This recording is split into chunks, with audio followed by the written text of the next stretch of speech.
Hey again, separate the concern is one of important feature in any programming language.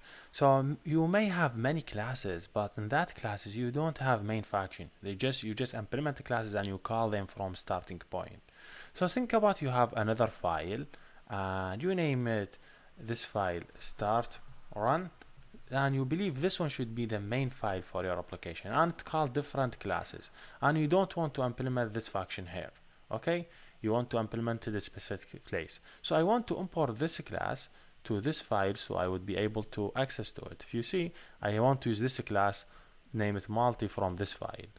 To do it really easy in Python, just say what's the name of the file, op class. So you say class op, from class op import the class name.